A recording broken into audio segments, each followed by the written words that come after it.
समांतर पट संधारित्र। इंग्लिश में क्या कहते हैं इसे? समांतर को इंग्लिश में क्या कहते हैं? पैरेलल। पट मतलब प्लेट, संधारित्र मतलब कैपेसिटर। समांतर पट संधारित्र आपका टॉपिक है। जिस हिसाब से ये फ्रिक्वेंटली आया है उस हिसाब से ये क्या है आपका मोस्ट इंपॉर्टेंट टॉपिक है। और फिजिक्स में जो जो चीज़ मोस्ट इंपॉर्टेंट या इंपॉर्टेंट है वो चीज़ अक्सर बहुत आसान है, ये अच्छी बात है। पहली बुक में तो हर जगह जो चीज़ आपको ज़्यादा इंपॉर्टेंट लगेगी ना वो आसान भी है, इतना टफ नहीं है। समांतर पट संधारित्र, पैरेलल प्लेट कैपेसिटर। हेडिंग लिख लिया हो तो देख लें आगे, लिख लो हेडिंग, पैरेलल प्लेट कैपेसिटर समांतर पट संधारित्र।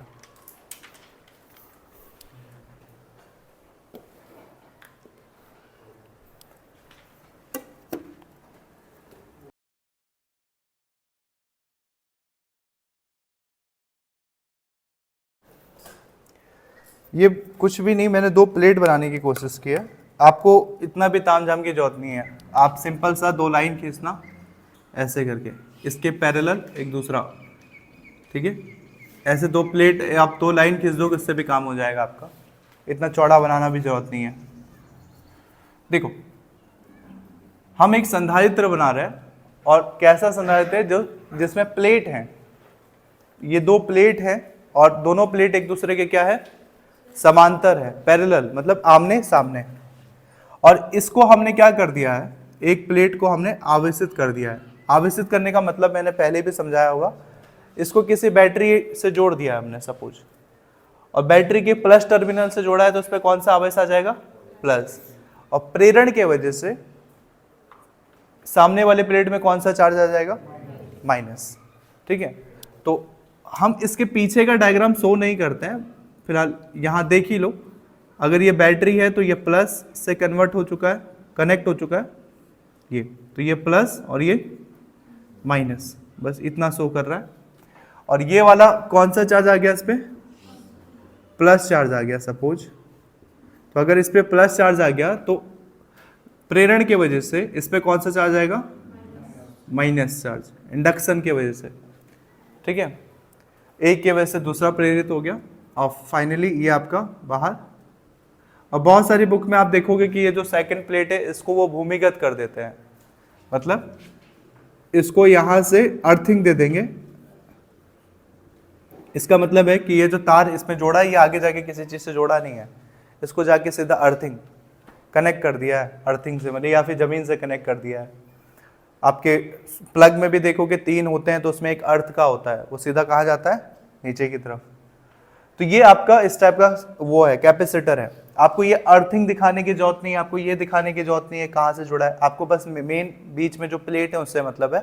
हमने डिटेल डायग्राम बना लिया है तो कोई दिक्कत नहीं, अच्छी बात है। फिर मैंने कहा कि यहाँ पे अगर प्लस चार्ज है तो यहाँ से करंट बह रहा होगा, और करंट के वजह से ये प्लेट में, पहले वाले प्लेट में पूरा चार्ज आ जाता है। और इस पहले प्लेट से दूसरे वाले प्लेट में चार्ज कैसे पहुंचता है, बताया है मैंने, कैसे पहुंचेगा। ये प्लस चार्ज है, ये माइनस चार्ज है, तो प्लस और माइनस के बीच क्या बहता है, इलेक्ट्रिक करंट बहता है हमेशा, ठीक है। अभी कितने दिन हुए थे बताए, प्लस और माइनस के बीच में क्या बहना स्टार्ट होगा, विद्युत धारा, जिस वजह से दूसरा वाला प्लेट जल्दी से चार्ज हो जाएगा। ये इनके भी विद्युत धारा स्टेब्लिश हो गई, ओके। ये आप इसको कह सकते हो कि ये किसका डायग्राम बन गया है, पैरेलल प्लेट कैपेसिटर। पैरेलल मतलब समांतर, आमने सामने 2 प्लेट रखे हुए हैं। तो जब 2 आमने सामने प्लेट रखा हुआ, आप इसको क्या कह सकते हो, कैपेसिटर। कैपेसिटर क्यों कह रहे हैं, क्योंकि ये प्लेट क्या कर रहे हैं, आवेश को धारण कर रहे हैं। एक प्लेट ने आवेश धारण किया तो उसकी वजह से दूसरे प्लेट ने भी क्या कर लिया, इंडक्शन की वजह से, प्रेरण की वजह से इसने भी आवेश धारण कर लिया। ध्यान देना ये दोनों प्लेट हम सेम देंगे, जो प्लेट का क्षेत्रफल ये होगा पहले प्लेट का, वही क्षेत्रफल हम दूसरा भी रखेंगे। जितनी चार्ज डेंसिटी पहले प्लेट पे होगी उतनी चार्ज डेंसिटी दूसरे प्लेट पे होगी। चार्ज डेंसिटी मतलब अगर इस पे 10 कूलाम आवेश है प्लस का, तो इसमें 10 कूलाम आवेश होगा माइनस का, सेम होगा। वैसे नहीं होगा उस पर 10 है इस पे 12 हो जाएगा, नहीं। चार डेंसिटी सेम होगी। तो यहीं पर हम मान लेते हैं सपोज दैट कि ये जो प्लेट है आपके पास, इस प्लेटों का क्षेत्रफल कितना है, प्लेट का क्षेत्रफल कितना है, ए। ओके, प्लेटों के बीच की दूरी कितनी है, स्मॉल डी, प्लेटों के बीच की दूरी है। ओके, और क्या मान सकते हैं, प्लेटों पे जो आवेश घनत्व है, आवेश घनत्व ये पृष्ठीय आवेश घनत्व होगा, प्लेट क्योंकि पृष्ठ के रूप में होते हैं तो इसको किस चीज से दिखा देंगे, प्लस सिग्मा, और इस पे कितना हो जाएगा, आवेश घनत्व को सिग्मा से दिखाते हैं, पृष्ठीय आवेश घनत्व को, तो इस पे प्लस सिग्मा है तो उस पे माइनस सिग्मा। ठीक है, मतलब जितना उस पे है उतना इस पे भी है, बस माइनस और प्लस का अंतर है। और इनके बीच का माध्यम इस पे भी डिपेंड करता है। सपोज कर लो कि हमें अभी के केस में हमें नहीं पता कि बीच में माध्यम क्या है। ओके, तो जो भी बीच में माध्यम होगा हम उसको एप्सिलॉन आर करके लिख देते हैं सपोज, या के करके भी लिख सकते हो, किसी बुक में कैपिटल के भी लिखा होता है, हम इसको एप्सिलॉन आर मान लेते हैं कि इसके बीच में क्या माध्यम है, एप्सिलॉन आर। जब बीच में कुछ नहीं रखा है तो नॉर्मली माध्यम तो हवा ही होता है कि बीच में हवा है माध्यम। ठीक है, एप्सिलॉन आर की वैल्यू मैं बाद में बता दूंगा लास्ट में। अगर एयर हो तो एयर के लिए एप्सिलॉन आर की वैल्यू कितनी होती है, 1, याद रखना। और बाकी बीच में अगर कोई प्रोडक्ट रखा हुआ है, परावैद्युत माध्यम रखा हुआ है, तो उसकी वैल्यू आपके न्यूमेरिकल्स पे पहले ही दिया हुआ एप्सिलॉन आर की वैल्यू, बट याद रखना अगर हवा है तो कितनी हो जाएगी वैल्यू, 1। तो अभी तक डायग्राम में क्या क्या चीजें हैं समझ में आई। ये आपका पैरेलल प्लेट कैपेसिटर है। क्यों कहा इसको पैरेलल, क्योंकि दोनों क्या है, एक दूसरे के आमने सामने, प्लेट है वो तो दिख ही रहा है। और कैपेसिटर क्यों कहा, क्योंकि ये क्या कर रहे हैं, आवेश धारण कर रहे हैं, चार्ज स्टोर कर रहे हैं। ओके, अब इसका क्षेत्रफल क्या है प्लेटों का, ए। प्लेटों के बीच की दूरी कितनी है, स्मॉल डी। बीच का माध्यम का परावैद्युतांक कितना है, एप्सिलॉन आर। चार्ज डेंसिटी कितनी है, सिग्मा। ठीक है, प्लस सिग्मा माइनस सिग्मा हटाओ, सीधा बोलेंगे क्या है, सिग्मा।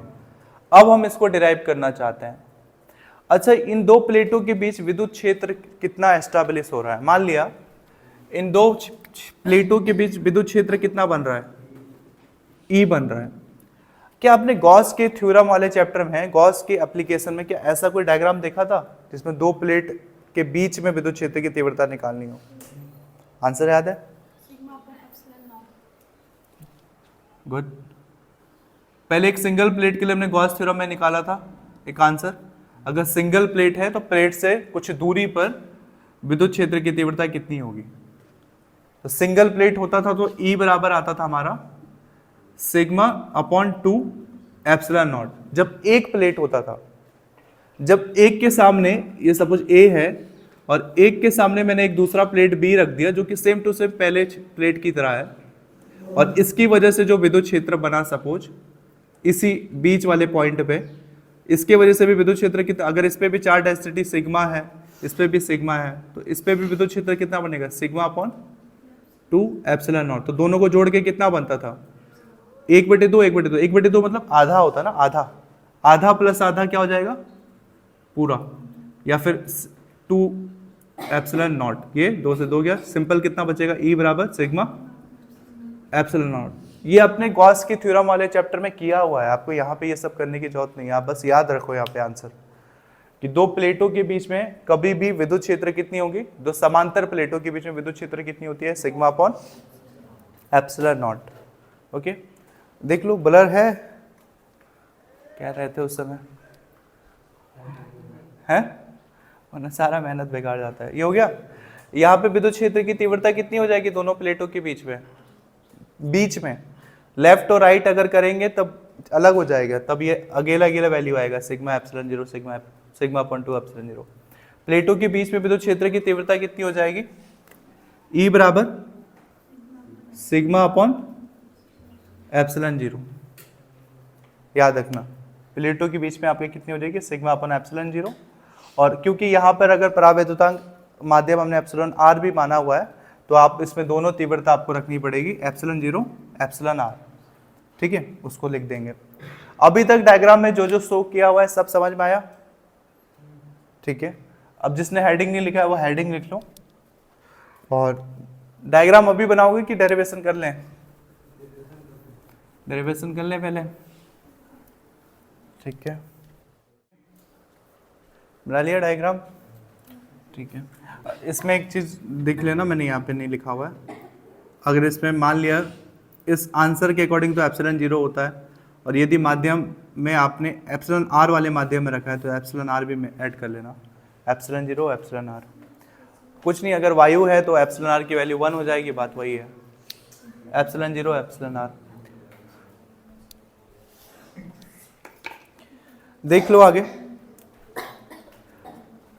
लिख रहे हो, लिख लो।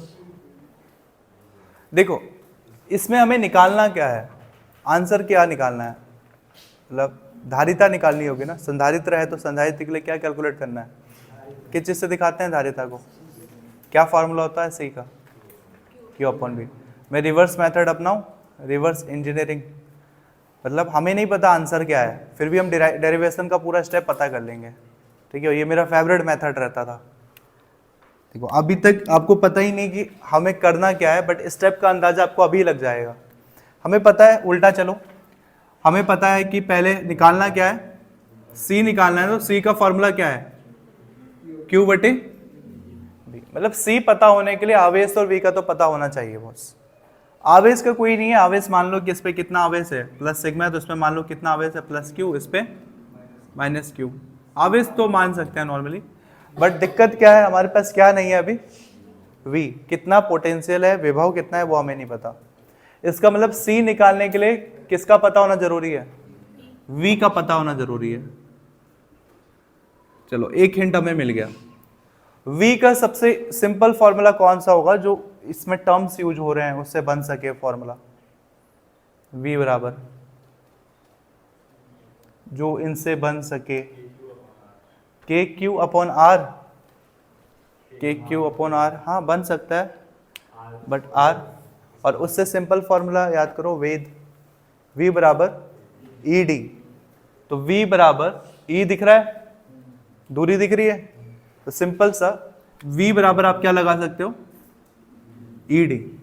तो C निकालने के लिए V का पता होना जरूरी है, ED निकालने के लिए आपको किसका पता होना जरूरी है, D तो हमने मान लिया दूरी इतना है, आपको इससे पहले किसका पता होना जरूरी है, E का। और इंटरेस्टिंग बात है, E का आंसर मैंने यहाँ पहले ही लिखा हुआ है, तो आप रिवर्स चलो, आंसर मिल जाएगा। कैसे, पहले हम E निकालेंगे, E का जो आंसर आएगा उसको हम V के इस फॉर्मूले में रखेंगे, और जो V का आंसर आएगा फाइनली हम इसको किसके में पुट कर देंगे, C के फॉर्मूले में पुट कर देंगे, और यही हमें लाना है जो आएगा। तो जो E का आंसर है उसको V में, E का आंसर तो लिखा ही हुआ है मैंने यहाँ पे पहले ही, E का आंसर V में, V का आंसर C में, और जो C का आंसर आएगा वही फाइनल आंसर होगा। इतना सिंपल है। तो स्टेप्स का अंदाजा लग गया, हमें उल्टा चलना है, हमें क्या निकालना है, पहले E, फिर निकालना है हमें V, और देन लास्ट में निकालना है C। यहाँ से हमें अंदाजा हो गया। अब आगे बढ़ते हैं, अब अपना डेरिवेशन करते हैं। तो सबसे पहले क्या निकालना है, E मतलब विद्युत क्षेत्र, किनके बीच में,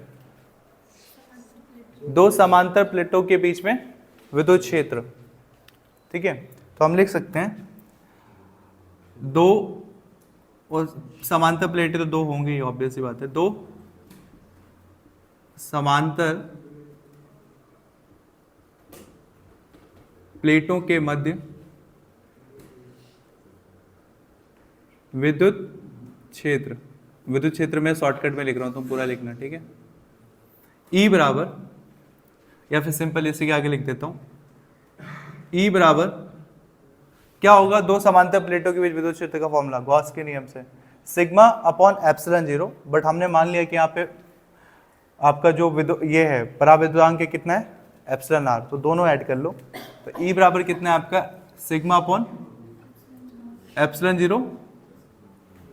एप्सिलॉन r का जरा टेंशन मत लो, आपको एप्सिलॉन r लिखने की आदत नहीं है ना, कोई दिक्कत नहीं, इसके बीच में वायु भरा हुआ है। वैसे भी वायु के केस में एप्सिलॉन r की वैल्यू कितनी होती है, 1 होती है, तो आप एप्सिलॉन r वहाँ पे 1 लिख दोगे तो आंसर वही बनेगा घुमा फिरा के। बट दिक्कत ये कि अगर ये वायु में ना रखा हुआ प्लेट, ये पानी में रख दिया हमने, ये इस प्लेट के बीच में लकड़ी का टुकड़ा रख दिया, तब एप्सिलॉन r की वैल्यू चेंज हो जाएगी, ठीक है। नॉर्मली वायु में हम लिख के चलते हैं, तो ये एप्सिलॉन 0 एप्सिलॉन r ठीक है। अभी एप्सिलॉन आर का मतलब ये हमें नहीं पता कि वायु है कि क्या है, बस मान लिया कि इसके बीच में जो कुछ माध्यम है, कौन सा माध्यम है हमें नहीं पता। तो बॉस ई आ गया हमारा, ई के बाद क्या ला सकते हैं, वी ला सकते हैं, ठीक है। ई के बाद हम वी ला सकते हैं, और लाने से पहले हम एक वैल्यू चेंज कर देते हैं। वो जो सिग्मा है ना, उस सिग्मा को तोड़ देते हैं, जैसे गॉस में हम तोड़ देते थे। सिग्मा बराबर क्या होता है, हमने पढ़ा हुआ है गॉस के नियम में, चूंकि सिग्मा बराबर होता है क्यू अपॉन ए, आवेश घनत्व तो बराबर होता है आपका आवेश बटे क्षेत्रफल। तो वहां पे अगर वैल्यू रख दोगे, चूंकि सिग्मा बराबर ये, अतः या फिर इसको अलग से ब्रैकेट में मैं लिख दूंगा, ई बराबर क्या लिख सकते हैं, ई बराबर सिग्मा की वैल्यू कितनी है, क्यू अपॉन ए है, तो सिग्मा की जगह रखो क्यू अपॉन ए। देखो सिग्मा की जगह रख दिया मैंने क्यू अपॉन, नीचे क्या बच गया, एप्सिलॉन 0 एप्सिलॉन आर। ये आपका क्या आ गया, ई आ गया। ई के बाद हम किसकी बात करेंगे, वी निकालेंगे। वी का कौन सा फॉर्मूला बताया था, वेद, वी बराबर ईडी। तो वी को कहते क्या है हिंदी में, किसके बीच विभव है, प्लेटों के मध्य विभव, प्लेटों के मध्य विभव। विभव को किस चीज से दिखाते हैं हम, वी बराबर ईडी, विभव बराबर विद्युत क्षेत्र की तीव्रता इनटू प्लेटों के बीच की दूरी, जिसको हम डी से दिखाते हैं, वी बराबर ईडी। तो ई की वैल्यू ऊपर आई हुई है, आप चाहें तो लिखो इक्वेशन 1 से कुछ इक्वेशन नंबर डाल दो, या फिर इतना तो कॉमन सेंस है ही है, ई ऊपर से दिख रहा है तो ई की वैल्यू क्या है आपके पास, उतार लो, Q upon A epsilon 0 R, epsilon 0 R, epsilon 0 R, और ऊपर क्या है डी। तो मैं डी को इसी में लिख दूं, समझ गए। ई की वैल्यू देखो ऊपर वाली उतार ली है, और डी के जगह डी की वैल्यू क्या आ गया आपके पास, वी आ गया। अब वी की आंसर हमें किस में पुट करना है, सी में। देखो उसका फायदा ये हुआ कि हमें पहले से पता है कि कैसे कैसे आगे बढ़ना है, ठीक है। ऐसे ब्लाइंड गेम खेलोगे तो आपको दिमाग में रहेगा कि हमें कैसे पता कि वही आंसर लास्ट में आएगा, इसलिए आप हमेशा उल्टा करके चलोगे तो बहुत सही रहेगा, स्टेप्स का पहले अंदाजा लग जाएगा। अब आगे धारिता, संधारित्र की धारिता का फॉर्मूला सी बराबर क्या अपॉन बी। तो हम लिख दें समांतर पट संधारित्र की धारिता, अतः शुक्र है ब्लैक पहना हुआ था, अतः पीपीसी कहते हैं इसे शॉर्टकट में, बट आप मत बोलना, समांतर पट संधारित्र की धारिता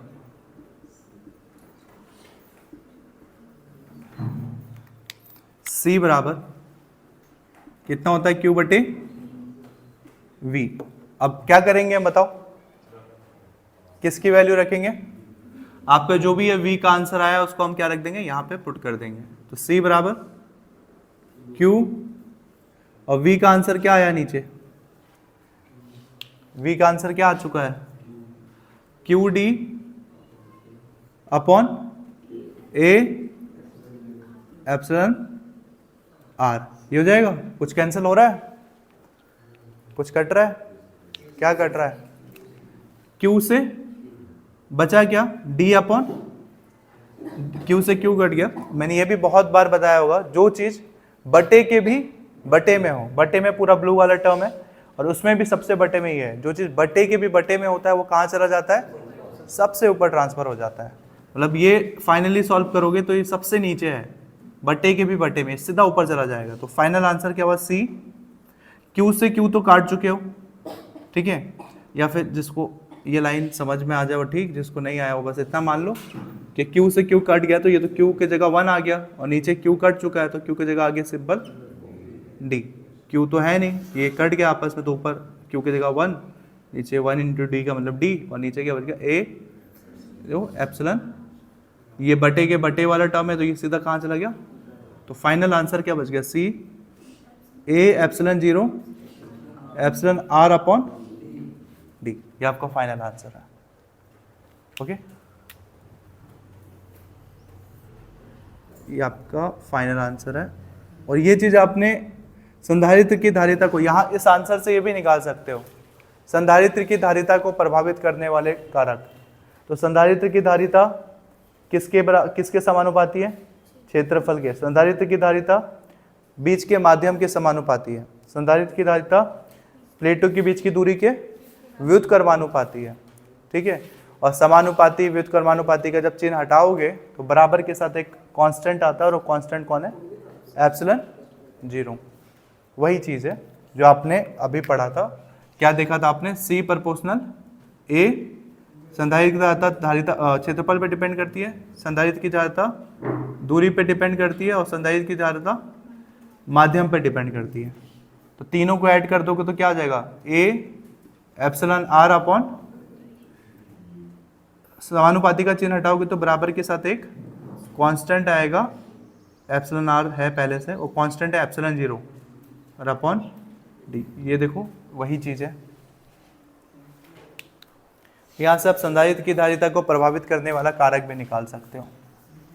ये आपका फाइनल आंसर है। डिफिकल्ट है?